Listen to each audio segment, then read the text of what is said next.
내가 이 세대에서 부하는 자들을 명하여 마음을 높이지 말고 정함이 없는 재물에 소망을 두지 말고 오직 우리에게 모든 것을 후히 주사 누리게 하시는 하나님께 두며 선을 행하고 선한 사업을 많이 하고 나누어 주기를 좋아하며 너그러운 자가 되게 하라. 이것이 장래에 자기를 위하여 좋은 터를 쌓아 참된 생명을 취하는 것이니라. 아멘. 예배 때 첫 번째 말씀을 나눈 것이 있습니다. 자녀를 축복할 때, 또 자녀에게 권면할 때 해야 될 세 가지를 말씀드린 적이 있는데 기억나실까요? 잘 된다, 잘한다, 그리고 잘했다. 잘 기억할 수 있기를 바랍니다. 누군가에게 여러분도 그런 얘기를 듣기를 바라고요. 또 누군가에게 그런 얘기를 꼭 해줄 수 있기를 바랍니다. 잘 된다, 잘한다, 그리고 잘했다. 이건 쉬운 것 같아도요, 굉장히 중요한 거랍니다. 누군가를 찾아가서요, 잘했다라고 격려해 주는 것, 잘 될 것이라고 위로해 주는 것, 그리고 잘 됐다라고 진저거린 축복해 주는 것은 굉장히 귀한 것이랍니다. 이번 주에는 또 다른 걸 제가 생각을 해보고 선포하기를 원하는데요. 다른 것 아니고 내가 아무것도 아니라고 생각하면 아무것도 아닙니다. 이 말씀을 한 주간 동안 선포할 수 있기를 바랍니다. 내가 아무것도 아니라고 생각하면 아무것도 아닙니다. 적나라하고 정신이 없는데요. 아멘을 먼저 하셔야 되는데 내가 아무것도 아니라고 생각하면 아무것도 아닙니다. 지난 과거 때문에 쩔쩔 매는 사람은 없습니까? 그렇게 선포하라고요. 내가 선포하는데, 내가 그렇게 생각하는데 걱정할 거 없다라는 겁니다. 뭔가 자녀가 좀 낙담했다고, 자녀가 좀 실패했다고 뭔가 마음이 위축된 사람들도 그렇게 선포해요. 내가 아무것도 아니라고 생각하면 아무것도 아닙니다라고 선포하시라고요. 저도 지난주에 이 말씀을 받고요. 계단을 타면서 계속해서 우리 사랑하는 성도들을 생각하면서 그 부분을 선포했습니다. 사랑하는 가정이, 그러니까 저는 이름을 넣겠죠. 한 사람 한 사람 이름을. 각 가정에 아무것도 아니라고 생각하면 아무것도 아닌데 너무 크게 보지 말라고요. 왜냐하면 해결하지 못할 문제는 없다라는 겁니다. 반드시 나에게 답이 있는 것 아니라 주님께 답이 있음을 기억하실 수 있기를 바랍니다. 혹시 이런 사람을 본 적이 있는지 한번 생각해 보시기를 바랍니다. 비교 의식이 지나치게 강한 사람이 주변에 있습니다. 1번, 혹시라도 여러분은 그러지 않습니까? 저도 그래서 보니까 비교한 사람이 있었습니다. 저하고 경쟁을 늘 했던 친구가 있는데요. 그 친구가 무지무지 싫더라고요. 왜냐하면 1등을 누군가 해야 되겠잖아요. 그런데 경쟁을 해야 돼요. 그런데 나중에 보니까 그것이 저에게는 피형이었어요. 피형. 근데 그걸 극복하다니 그 친구가 좋은 겁니다. 지금은 통화를 하죠. 그럼 굉장히 다정다감합니다. 만나잡니다. 또 통하고 나서 또 이렇게 저렇게 톡으로 또 주고받습니다. 비교 의식이 강한 사람이라고 생각하면 만약에 동그라미를 했다 그러면 이 부분을 한번 잘 놓고 기도할 수 있기를 바랍니다. 또 있습니다. 어떤 사람은 자존감이 너무 낮은 사람입니다. 부탁합니다. 자존감이 낮은 건 뭐냐면요. 나에게 주어진 장점을 살리지 못했기 때문에 그런 겁니다. 그러니까 얼마든지 나는 나대로의 멋쟁이라고 생각할 수 있기를 바랍니다. 멋있는 사람이라고요. 남성은 남성대로 여성은 여성대로 우리 외모가 충충해서 그런가요? 뭔가 가진 것이 많았고 배운 것이 많아서 그런가요? 그러지 않아요. 내 안에 계신 우리 주님께서 나로 하여금 얼마든지 멋지게 살아갈 수 있는 길을 열어주셨기 때문에 그렇습니다. 또 있습니다. 욕심이 지나치게 많은 사람이 있습니다. 이 세 가지를 한번 잘 보라고요. 비교의식이 강한 사람, 자존감이 낮은 사람, 욕심이 지나치게 많은 사람. 이것을 한다로 뭐라고 하는 줄 아십니까? 열등감이라고 한답니다. 열등감. 열등감에 빠지면요, 제일 맛이 없는 감이랍니다. 그 감이. 땡감보다도 맹감보다도 더 맛없는 감이 열등감이래요. 그런데 열등감에 빠지죠. 그러면 그 열등감은 뭐냐면요, 자기를 남보다 못하다고 생각하고 나 자신이 가치 없다고 생각해 버린 것이 뭐냐면 열등감이에요. 그럼 알아야 되겠잖아요. 비교의식까지 가운데 빠지지 않고 낮은 자존감 가운데 빠지지 않고 욕심 가운데 빠지지 않기 위해서는 어떻게 해야 될 것인가를 생각해야 되는데 두 가지를 꼭 기억하라고요. 첫째는 인정하라고요. 나를 나답게 인정하라고요. 나를 인정하지 못하죠. 거기서부터 반드시 일본이 아까 뭐였죠? 비교하게 된답니다. 너 저 사람한테 해봤자 이게 왜 저요? 너는 저, 너는 안 돼, 너는 못해 하고 사단의 조석 가운데 빠져버린답니다. 그러니까 승부를 강하게 걸라고요. 이 시간에는 사단과의 승부지 사람과 사람 사이의 승부 아니라고요. 성도와 성도끼리 승부가 아니라고요. 우리를 미혹하고 우리를 유혹하고 우리를 함정거대 받으는 사단과의 승부를 강하게 거는데 사람들은 잘못 짚는 사람도 있어요. 맥을 잘못 판단하는 사람이 있다고. 왜냐하면 누가고 지금 승부할 것인가 잘 생각하라고요. 사단은 얘기합니다. 우는 사자같이 둘을 삼킬 자 찾는답니다. 그러나 우리는 뭐냐면요, 어떻게 해서든지 그것을 극복하기 위해서 하나님의 말씀 가운데 중무장할 수 있기를 주의 이름으로 부탁을 드립니다. 그리고 1번은 인정할 것. 2번이 있답니다. 2번은 뭐냐면요, 먼저 자신감을 키울 수 있기를 바랍니다. 자존감은 안 됩니다. 자존감이 낮으면 안 됩니다. 자만심도 안 됩니다. 자신감을 키우라고요. 얼마든지 나는 할 수 있습니다. 하지 마시라고요. 새벽에 나온 사람들 대답해 줘야 되는데, 얼마든지 나는 할 수 있습니다가 아니라 얼마든지 나는 예수 그리스도 안에서, 주 안에서, 믿음 안에서 할 수 있습니다고 고백할 수 있기를 바랍니다.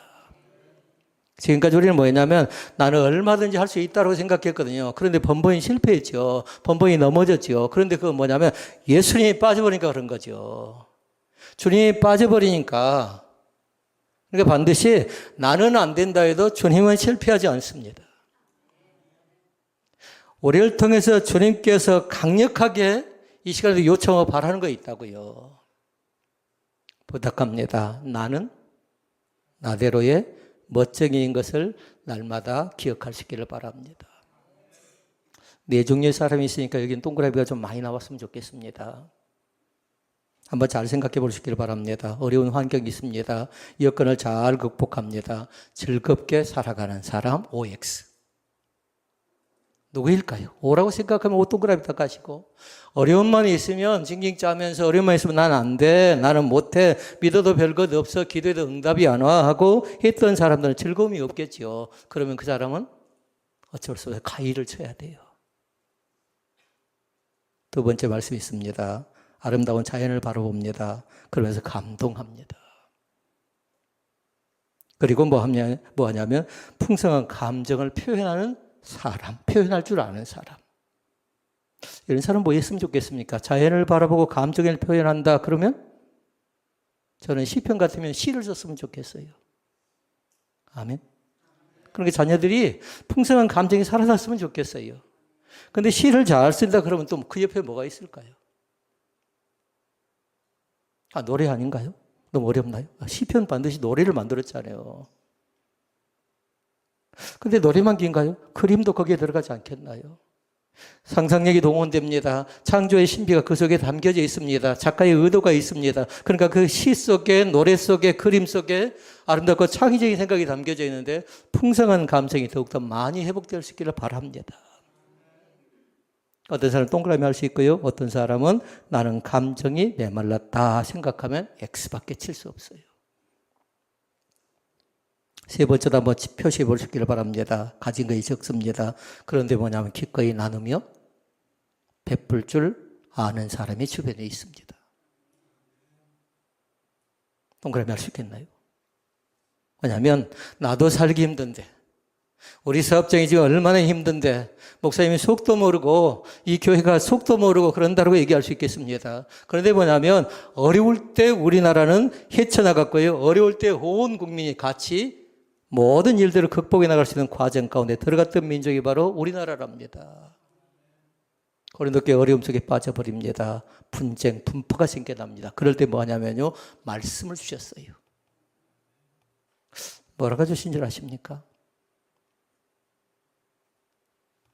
출석지기를 잘 하시는 분들 잘 하실 건데, 같은 말을 주셨고, 같은 마음을 주셨고, 같은 뜻을 주셨고, 같은 생각을 먼저 주셨습니다. 그런데 그 뒤에 말씀을 보니까 뭐가 쭉 나오냐면요, 바울파가 나오고 아볼로파가 나오고 게바파가 나오고 그리스도파가 나옵니다. 그러면 서로 자기 파에 따르래요. 그런데 이미 말씀 속에 뭐 있다고요? 같은 뜻을 가져라. 아멘. 같은 말을 해라. 같은 생각을 해라. 같은 행동을 해라라고 말씀하고 있는 것을 볼 수 있습니다. 가진 것이 적다고 없다고 쩔쩔매지 않고요, 주신 것에 감사할 수 있기를 바랍니다. 네 번째 OX 문제 나갑니다. 말씀을 듣습니다. 받은 은혜에 감사하면서 감동할 줄 아는 사람입니다. 동그라미하고 가위표가 해야 되는데, 말씀을 받습니다. 그리고 받은 은혜에 감동할 줄 아는 사람이 있답니다. 그런데 조건이 두 가지가 있어요. 반드시 뭐냐면 말씀은 준비하는 자가 은혜를 받는답니다. 은혜 받을 준비를. 그러니까 지금 이 시간에도 마찬가지예요. 집에서 내가 어떤 준비를 하고 왔는가에 따라서 마음이 상한 사람이 있으면 얼른 그 마음을 하나님, 내 마음이 복잡합니다. 내 마음이 심란합니다. 얼른 마음이 정리가 되지 않으면 이 시간에 아무리 은혜의 담비가 쏟아진다 해도 그곳에 성령의 역사는 나타나지 않는답니다. 준비하면 말씀을 통해서 은혜 받습니다. 두 가지 은혜를 꼭 받을 수 있기를 바랍니다. 하나는 뭐냐면요, 찔림의 은혜를 받을 수 있기를 바랍니다. 나는 체크해 보니까 X표가 많이 나왔다 해도요, 그 사람은 어찌해야 돼요? 그걸 정당하게 정직하게 체크할 수 있기를 바랍니다. 그러니까 먼저 무슨 은혜? 찔려야 돼요. 그런데 뻔뻔 나는 아니다라고 딱 냉담, 그건 하나님이 기뻐하지 않습니다. 그리고 확인해 봐야 돼요. 찔리고 나면 거기서 그치면 되겠나요? 안 되겠잖아요. 그러니까 찔림의 은혜가 있고 나면 두 번째 은혜가 있는 반드시 뭐냐면요, 고침의 은혜, 반드시 치유의 은혜가 있기를 원합니다. 찔린 채로 놔두면 안 돼요. 그럼 그 사람은 계속 상하잖아요. 계속해서 아파있잖아요. 힘들어하잖아요. 그러니까 반드시 예수 그리스도의 보혈이 피로 말미암아 고침받는 귀한 역사가 나타날 수 있기를 바랍니다. 이것이 은혜라고요. 그러니까 말씀을 드릴 땐 은혜 받아야 되는데, 은혜는 하나는 찔림의 은혜가 있고 하나는 고침의 은혜가 있는데, 반드시 고침의 은혜 가운데도 들어갈 수 있기를 바랍니다. 이 시간에 어떤 사람의 말씀을 주실지 몰라요. 그 말씀이 이미 서론 말씀을 통해서 이미 우리 아까 서두에 말씀드렸죠. 내가 아무것도 아니라고 생각하면 아무것도 아닙니다 해서 은혜 받은 사람도 있어요. 그 사람은 계속 그 말씀을 많이 적어 놓으시라고요. 저도 한 자리 말씀이 있지요. 그러면 제일 먼저 노트에다 그 말씀을 적고 일주일 동안 계속 그 노트에 보니까 위에다 제일 먼저 적더라고요. 만약에 그 말씀이 와 닿았다면요, 이번 한 주간 동안에 그 말씀을 계속적으로 월요일도 마찬가지, 화요일도 마찬가지, 수요일도, 목요일도, 금요일도 마찬가지, 그 말씀을 먼저 적고 먼저 암송하고 먼저 선포하고 하루를 시작할 수 있기를 바랍니다. 은혜 받았으면 사랑하는 성도 여러분, 깨달을 수 있기를 바라고요. 깨달았으면 회복하고 치유받는 귀한 은혜가 나타나기를 바랍니다. 이것이 건강한 믿음이랍니다. 이것이 은혜 받은 사람의 모습이랍니다. 그러니까 은혜는 뭐냐면 받을 줄도 알아야 돼요. 이 시간은 마찬가지예요. 은혜를 이미 어떤 사람 뭐 했다고요? 받았다고요. 그런데 오늘 말씀 제목은 뭐예요? 누리래요. 또 받은 것을 누릴 줄 아는 은혜가 있어야 된대요. 그러니까 세 종류의 사람이 있다고 생각하면 돼요. 은혜를 아예 못 받는 사람은 딱 마음을 닫아버린 사람이고요. 그리고 다행히 은혜를 받는 사람이 있는데 받는데 그치면 안 된다고요. 반드시 적용이 있어야 돼요. 삶의 현장 가운데서. 그런 사람들은 그렇게 얘기합니다. 바쁜데 언제 그러고 있습니까? 하는데 바쁘니까 하는 겁니다. 바빠도 우선적으로 해야 될 것이 있답니다. 바빠도. 그러니까 반드시 은혜를 못 받는 사람은 은혜 받는 자리에 들어와야 되고, 은혜를 받은 사람은 반드시 그것을 누릴 줄 아는 귀한 은혜의 자리 가운데 들어갈 수 있기를 주의 이름으로 축복을 드립니다. 그러니까 은혜에는 두 가지가 얘기죠. 받는 은혜가 있는가 하면 누리는 은혜가 있답니다. 1번 받는 은혜, 2번 누리는 은혜. 받는 은혜는 다른 것 아니에요. 하나님의 말씀을 믿음으로 얻게 되는 은혜입니다. 이건 뭐냐면 예수 그리스도를 구주로 영접하죠. 그러면 뭐가 되죠? 하나님의 자녀가 되는 권세를 줬잖아요. 이건 받는 은혜예요. 그리고 또 얘기합니다. 그런 사람들이 천국 백성이 되게 한답니다. 그리고 성령으로 말미암아 성화되어져 가는 과정을 거쳐가게 된답니다. 이거는 다 뭐라고요? 받는 은혜라고요. 하나님의 자녀된 것 받았어요. 천국 백성 것 받았어요. 그리고 성화되는 것 받았다고요. 이 받은 은혜를 날마다 감사로 고백하실 수 있기를 바랍니다. 그런데 받는 은혜에 그치면 안 된다고 했죠. 두 번째 은혜가 뭐라고요? 누리는 은혜가 있다고 2번은. 누리는 은혜라는 건 다른 것 아니에요. 요한복음 6장에 보면 나옵니다. 요한복음 6장. 요한복음 6장의 사건은 사복음서 전체에 다 기록해요. 혹시 요한복음 6장이 뭔 줄 아십니까?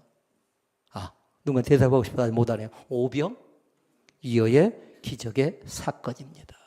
근데 마태복음도 기록하고 마가복음도 기록하고 누가복음도 기록하고 요한복음도 기록한다. 그건 뭐냐면 중요하다라는 거예요. 오병이어의 사건은.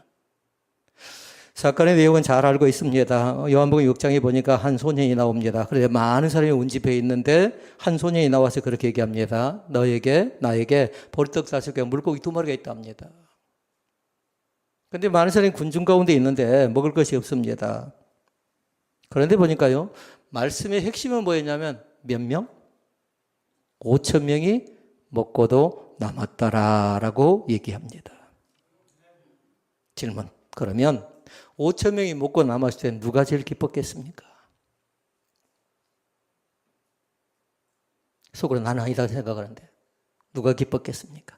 한 소년이 자기가 가진 것 보리떡 5개와 보리떡 5개와 물고기 2마리를 드린 것 있지요. 그 소년이 제일 마음속에 흐뭇했을 거예요. 굉장히 기뻤을 것 같아요.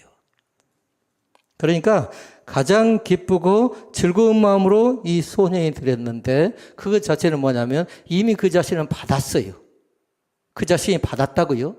뭘요? 물고기 그리고 보리떡을 받았어요. 그런데 그걸 드렸지요. 그건 뭘까요? 그게 누리는 은혜랍니다. 누리는 은혜. 그러니까 얼마든지 누리는 은혜는 누릴만 합니다. 내가 가진 것 작은 것일지 하나님께 드렸더니 하나님께서 30배, 60배, 100배 놀라운 결실을 허락하시는 것처럼 주님께서 우리를 통해서 날마다 일하기 시작합니다. 무신거 글을 하나 썼어요. 근데 그거에 감동받았답니다. 특히 작은 것이 그 사람은요. 짧게 기록한 내용의 글인데 감동을 받았다면서 연락이 오면서 그러면서 위에 기도해 주래요. 감사한 건 뭐냐면요. 한 영혼을 살려내는 겁니다. 우리 주바르게 찬양대회 찬양할 때 한 곡 한 곡 골라갈 때 쉽겠습니까? 저 찬양할 때 어떤 사람은 은혜 받았어요. 저 찬양을 한 번 더 했으면 하고 그 간절함이 있는 사람도 있습니다. 사랑하는 성도 여러분, 은혜 받는 귀한 심령이 다 되실 수 있기를 주님의 이름으로 부탁을 드립니다. 이 두 가지 은혜, 하나는 받는 은혜, 받았으면 그것을 마음껏 누리는 은혜가 우리 가운데 있다라고 얘기합니다. 성경에 근거가 나옵니다. 집에 가셔서 꼭 그 말씀을 찾아서 적어 놓으실 것. 신명기 6장 24절에 기록된 말씀. 읽어보십시다. 크게. 여호와께서 우리에게 이 모든 규례를 지키라 명령하셨으니 이는 우리가 우리 하나님 여호와를 경외하며 그 다음에는 나중에 줄을 닦으시라고요. 항상 복을 누리게 하기 위하심이며 또 여호와께서 우리를 오늘과 같이 살게 하려 하심이니라 라고 말씀합니다. 항상 하나님께서 우리 가운데 받았으면 누릴 수 있는 기회를 우리 가운데 주신다는 사실을 놓쳐버리지 않기를 원합니다. 내가 아무것도 아니라고 생각하면 아무것도 아니에요. 절망할 것 없다고요. 낙담할 것 없다고요. 포기할 것 없다고요. 왜냐하면 다시 시작하는 겁니다. 주께서 다시 일어나 시작하라고 말씀할 때에 그 말씀, 그건 다른 사람에게 하는 것 아니라 나에게 말씀한다 생각하고 나는 다시 일어나서 주님 붙잡고 살아갈 수 있기를 주의 이름으로 부탁을 드립니다. 마가복음 4장에 보니까 예수님이 제자들과 함께 갈릴리 바다를 나갑니다. 근데 갑자기 풍랑이 일어납니다. 제자들이 혼비백산합니다. 그런데 주님께 뭐 합니까? 고물에서 주무시고 계십니다.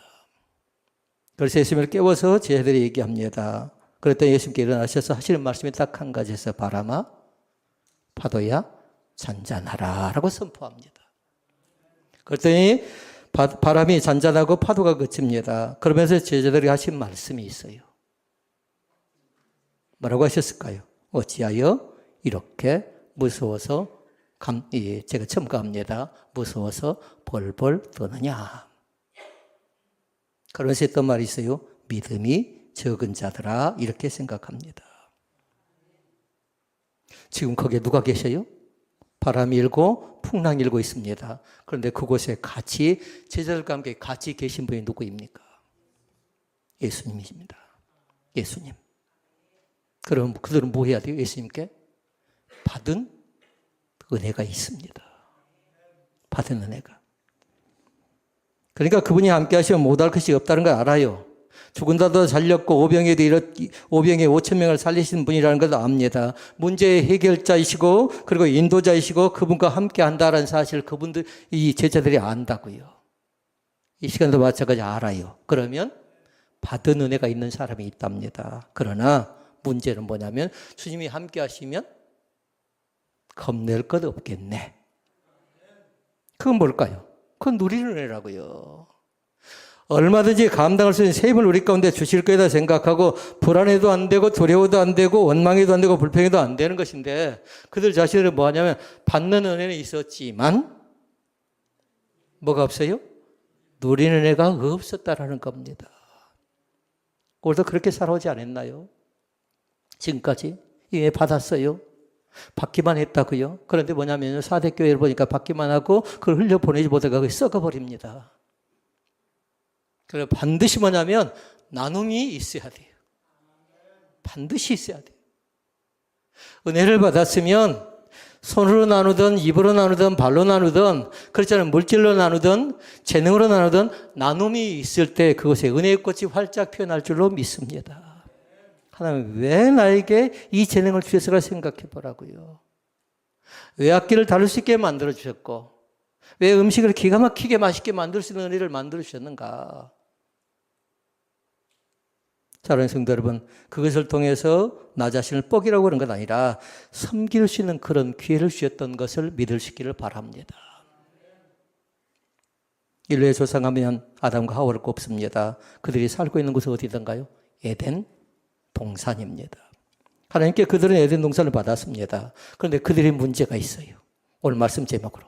그들은 받는 은혜는 있었지만 에덴 동산을 누릴 줄 아는 은혜는 없었습니다. 그것이 에덴 동산의 비극이었어요. 아담과 하와의 비극이었다고요. 그러면 생각해 보세요. 무엇 때문에 그들 자신들이 받는 은혜를 했었는데 누리는 은혜를 그렇게 놓쳐버렸을까요? 이제 기독교 여기서부터 시작되는 거죠. 뭐였죠? 불순종. 불순종과 한자로 얘기하면 죄 때문이랍니다. 죄의 문제를 반드시 해결할 수 있기를 바랍니다. 그래서 우리는 죄는 두 가지가 있다. 거기에서 생겨난 죄가 원죄. 부모를 통해서 아담을 통해서 계속적으로 전달된 죄가 있는데 이 죄의 문제는 예수 그리스도를 믿음으로 말미암아 또 세례받고 성화되고 더욱더 달라지감으로 말미암아 죄 씻음 받기를 주의 이름으로 부탁을 드립니다. 그럼 거기서 끝인가요? 그렇지 않습니다. 반드시 뭐냐면 또 자범죄가 있답니다. 살다 보니까 죄를 짓게 됩니다. 살다 보니까 나도 생각지 않게 나도 모르는 죄를 지었고요. 내가 알고 있는 죄도 있고요. 그런데 그 죄가 생각난다면요. 요한 1서 말씀을 기억하라고요. 만일 우리가 우리 죄를 자백하면 저는 미쁘시고 의로사 우리 죄를 사시며 모든 불의의 소리를 뒤는 여러분이 하십시오. 깨끗게 해 주십니다. 말씀 암송 못했던 사람은 암이라도 크게 하셔야 되는데 우리가 우리 죄를 자백하면 거기서 큰 거 얘기했나요? 작은 거 얘기했나요? 그렇지 않았어요. 죄의 문제를 얘기했어요. 크든 작든지 간에 죄라고 생각하는 거는 자백하고 고백하래요. 죄의 용서를 받으래요. 그러면 용서의 기쁨이 우리 가운데 넘쳐날 수 있기를 주의 이름으로 축원을 드립니다. 그리고 이 시간은 받는 은혜를 제가 강조한가요? 누리는 은혜를 강조한가요? 누리는 은혜를 강조하고 있습니다. 이미 받았다고 가정하고요. 안 받는 사람이 없답니다. 다만 그걸 느끼지 못하기 때문에 그런 겁니다. 이 시간에 제가 할 수 있다를 강조한가요? 예수님 안에서를 강조한가요? 예수님 안에서를 강조합니다. 주님 안에서를 강조합니다. 주 안에서를 강조합니다. 그런데 신앙이 없는 사람은 할 수 있다고만 덤벼듭니다. 그러니까 쉽게 실망하지요. 낙담하지요. 자, 그러면 누리는 은혜를 받으려면 어떻게 해야 될 것인가를 세 가지 말씀을 드리고 말씀을 맺도록 하겠습니다. 첫째 말씀, 은혜를 주신 하나님을 날마다 생각할 수 있기를 바랍니다. 여러분과 저는 별명이 이제 네 자로 생각쟁이. 누구를? 예수 그리스도를, 주님을 생각하고 살아가는 사람입니다. 기도도 마찬가지예요. 기도는 생각이랍니다. 주님께 나에게 어떻게 응답해 주실 거냐 깊이 있게 생각하는 겁니다. 묵상도 마찬가지로 생각하는 겁니다. 그냥 쉽게 생각하는 것 아니라 골똘히 생각합니다. 앉아도 또 들에서 일할 때도 마찬가지 어느 곳에나 주님 생각하면서 이 기도가 이 말씀이 나에게 대체 어떻게 적용됩니까? 라고 생각하는 것이 뭐냐면 우리의 기도가 되고 그것이 묵상이 된답니다. 누가 은혜를 주셨습니까? 주님, 하나님. 하나님이 주시는 은혜를 날마다 생각하고 살아갈 수 있기를 바랍니다. 오늘도 생각하고 내일도 생각하고.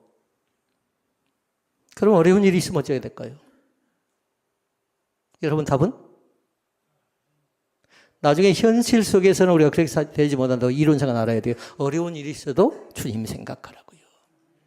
기쁜 일이 있어도 마찬가지 주님 생각하라고요. 17절 말씀에 나와 있어요. 17절 말씀. 같이 읽어보십시다. 내가 이 세대의 부한자들을 명하여 1번 마음을 높이지 말고 2번 뭐라고 합니까? 정함이 없는 재물에 소망을 두지 말고 뒤에 쭉 나옵니다. 오직 우리에게 모든 것을 후히 주사 누리게 하시는 하나님께 두라 이렇게 얘기합니다.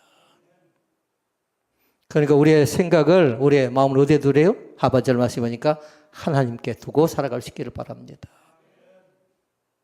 그러니까 두 가지 말씀 잘 기억하고 마음을 높이지 마시라고요. 한마디로 얘기하면 교만하지 말라는 겁니다. 겸손하라는 겁니다. 근데 사람은 좀 되면 어쩌든가 교만하고 겸손합니다. 하나님을 잘 믿던 사람들도 그럽니다. 목회자인 저도 그럴 것 같아요. 그러니까 성경 우리에게 두 가지 말씀하죠. 그 명령 자체가 마음을 높이지 말라는 첫 번째 명령이 있고 두 번째는 재물에 소망을 두지 말라는 것입니다. 여러분 건강을 재물로 해결이 된가요? 명예 자체를 재물이 해결해 주던가요? 행복도 재물로 해결되지 않습니다. 우리가 오직 소망을 둬야 될 것은 누리게 하시는 그 은혜 가운데 누리게 하시는 그 은혜를 주신 하나님께 소망을 둬야 될 줄로 믿습니다. 생각하는 겁니다. 날마다 주님 생각하라. 그런데 날마다 주님 생각할 때 은혜를 주시는 그 주님을 날마다 생각할 수 있기를 바랍니다. 두 번째 말씀입니다. 뭐예요? 섬기는 사람이 되어야 할 줄로 믿습니다. 어떤 사람이 되려고 하면 누리는 사람이 되려고 하면 섬기는 사람이 되어야 될 줄로 믿습니다. 섬김 앞에는 또 뭐가 있었죠 우리는? 나눔이 있었답니다. 나누며 섬기는 사람이 되어야 됩니다. 이것이 은혜를 누리는 비결입니다. 디모데전서 말씀에 나옵니다. 디모데전서 6장 18절로 19절 말씀. 가능하면요 토시 하나 틀리지 않고 이 말씀을 꼭 암송하도록 하십시오.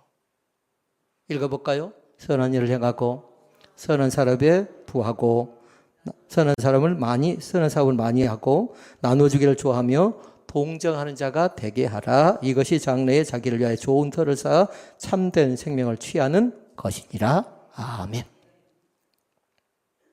선한 일을 행할 수 있기를 바랍니다. 반대는 뭐냐면요. 너무 인색하지 마시라고요. 너무 절절매지 마시라고요. 요셉의 중요한 거 있습니다. 요셉은 뭐냐면요, 마음가짐이 달랐어요. 창세기 보니까요. 요셉은 한마디로 얘기하면 그 속에 뭐가 있어야 되냐면요, 한이 있어야 돼, 한. 형제들에 대한 미움이 있어야 한다고요. 형들이 팔아먹었잖아요. 그러니까 어떻게 하면 저 형들에게 복수할까 생각했는데 성경에 보니까 요셉이 한이 있었다든가 요셉이 저 형들을 미워했다든가 그런 기사는 한 군데도 없습니다. 그런데 나오고 있는 말씀 뭐냐면요, 하나님이 이때를 위해서 나를 그곳에 먼저 보내셨대요. 믿을 수 있기를 바랍니다. 지금 현재 어렵다면요, 하나님이 나로 하여금 연단하고 훈련하게 만들어서 이 일을 감당하게 만들어 주신 줄로 믿습니다. 건강도 보고요, 그 다음에 건물도 보니까요, 반드시 건강이 무너진 사람, 건물이 무너진 사람은 뭐가 있냐면요, 전조 증상이 있었습니다. 전조 증상이. 근데 그걸 쉽게 생각한 사람은 나중에 좀 쉽게 해결할 일을 크게 일을 만드는 경우도 있고요. 건물도 그렇고 건강도 그렇습니다. 이 시간에 하나님 앞에서 내가 해야 될 선한 행위가 있다면요, 망설이지 마시고 주저하지 마시고 지금 하지 않으면 안 된다는 사실을 꼭 체험할 수 있기를 바랍니다. 은혜 받는 것도 마찬가지예요. 항상 은혜 앞에는 세 가지를 적어놓으라고요. 은혜 앞에는. 은혜 언제 받으면 좋겠습니까? 오늘 받아야 된답니다. 은혜 언제 받으면 좋겠습니까? 지금 받아야 된답니다. 은혜 어디 받으면 좋겠습니까? 광주 산 사람이 서울 가서 받겠다 생각하지 마시라고요. 여기 오셨으니까 여기서 은혜 받으시라고요. 오늘 지금 여기서 은혜 받지 못하면 아무리 귀하고 좋은 것을 나에게 준다 할지라도 그곳에 생명력이 없을 때가 있거든요. 여기서 부대끼면서 받는 거죠. 세계적인 부자가 있습니다. 누굴까요? 석유왕입니다. 나중에 구글에 가서 쭉 한번 자료를 찾아보라고요. 구글에 제가 자료를 봤는데 상당히 엄청나게 많은 장의 기록과 기사가 있었습니다. 간단하게 요약해보면 그렇습니다. 록펠러라는 사람이 30대에 100만장자가 되고 40대에 억만장자가 됩니다. 그런데 53, 53세 암에 걸립니다. 한참 잘 나갈 때입니다. 사업이 번창하고 사업이 잘 되어가면서 돈을 많이 벌 때입니다. 그러니까 록펠러가 기도합니다. 어떻게 기도하냐면 하나님께 항변의 기도를 해요. 항변의 기도를. 자기 자신이 가한질 하나님께 무릎 꿇고 기도하면서 그렇게 얘기합니다. 내가 53세밖에 되지 않았는데 53밖에 되지 않았는데 이렇게 죽을 병에 걸려서 이렇게 우유 한 병 제대로 못 마시고 비스킷 2개 제대로 먹지 못하는데 하나님 어떻게 하면 좋겠습니까? 하고 그 자신 무릎 꿇어 기도합니다. 그런 두 가지를 기도합니다. 하나는 뭐냐면 내가 이제까지 하나님 앞에서 내가 했던 일은 뭐냐면 돈 버는 일이었대요. 돈 버는 일. 혹시 이 가운데서 돈 버는 일에 열심히 내고 있는 사람이 있나요? 록펠러가 그랬답니다. 귀한 것입니다. 그리고 또 한 가지 했던 거 있습니다. 아무리 돈 버는 것도 중요했지만 그러나 주일날은 나가서 그 자신이 뭐 했대요? 교사했답니다. 교사. 이 두 가지를 했는데 하나님이 나에게 준 건 뭡니까? 나는 돈 벌어서 선한 일 했고 그리고 아이들 양육하기 위해서 바빠도 힘들어도 어려워도 시간을 내서 주의를 범하지 않고 이렇게 아이들 양육했던 사람인데 하나님 너무하지 않습니까? 라는 거예요. 하나님께 답을 주십니다. 어떻게 답을 주시냐면요. 너는 지금까지 100만장자가 되고 억만장자가 되었다 할지라도 지금부터는 돈 버는 일에 관심을 가질 것이 아니라 이제는 오늘 말씀대로 하면 제목대로 하면 그 받은 것을 그동안 벌었던 것을 누리는 애를 가지래요. 그러나서 그 자신 그걸 실천하기 시작합니다. 그때 교회를 세웁니다. 병원과 학교를 세웁니다. 자선단체를 만듭니다. 그랬더니 그 자신이 몇 살까지?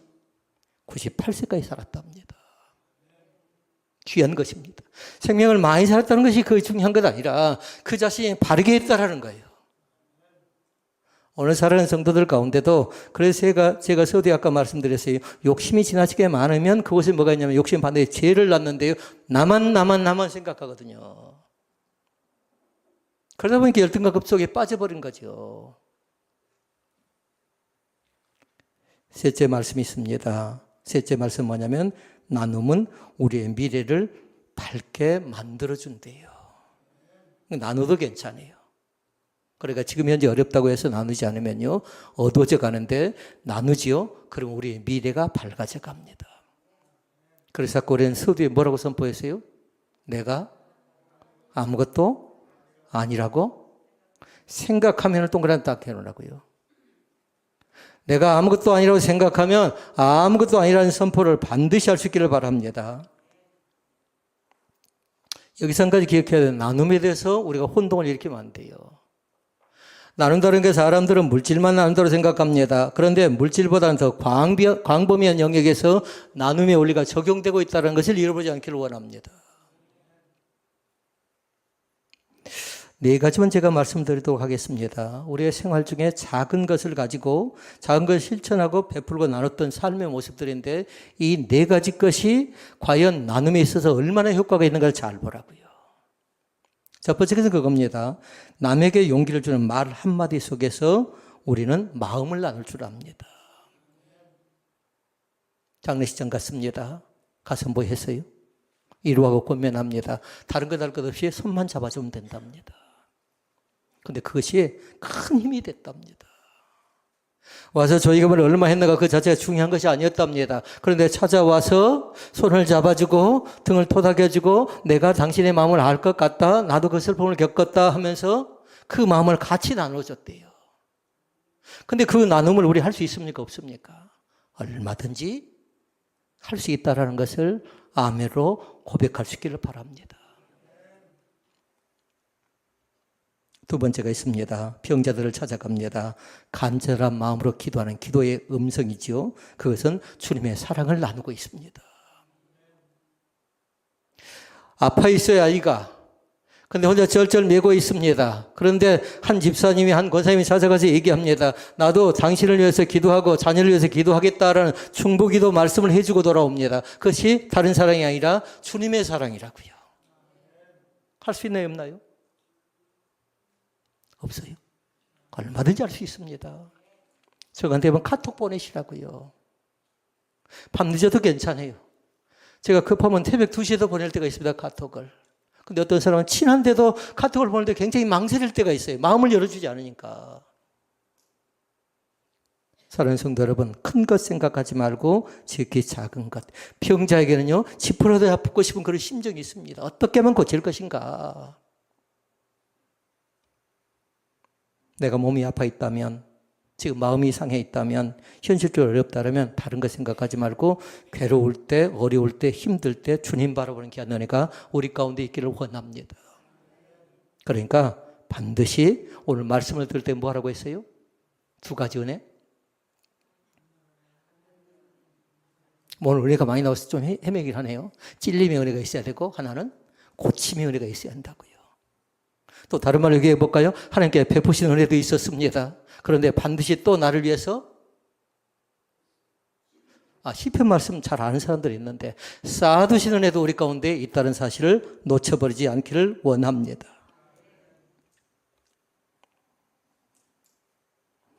아직 믿지 않는 형제가 있습니다. 그런데 그에게 찾아가 복음을 전합니다. 말씀을 전하는 모습 속에서 예수의 향기를 느낍니다. 이거 나눔이답니다. 나눔. 큰 것 생각하지 말고요. 물질적인 것만 생각하지 마시고요. 나도 얼마든지 나에게 주어진 시간과 환경과 여건과 상황 속에서 나눌 수 있다는 복을 꼭 함께 누릴 수 있기를 바랍니다. 여러분, 받는 것이 중요하답니다. 삼적이 있습니다. 나에게도 그것이 해당된가, 그것이 있나 없나 잘 보라고요. 조심해야 돼요. 사단이 우리를 이용하는 겁니다. 1번적은 뭐냐면요, 이기심. 우리 기독교는 이기심보다는요, 사랑의 은사가 꼭 있었으면 좋겠습니다.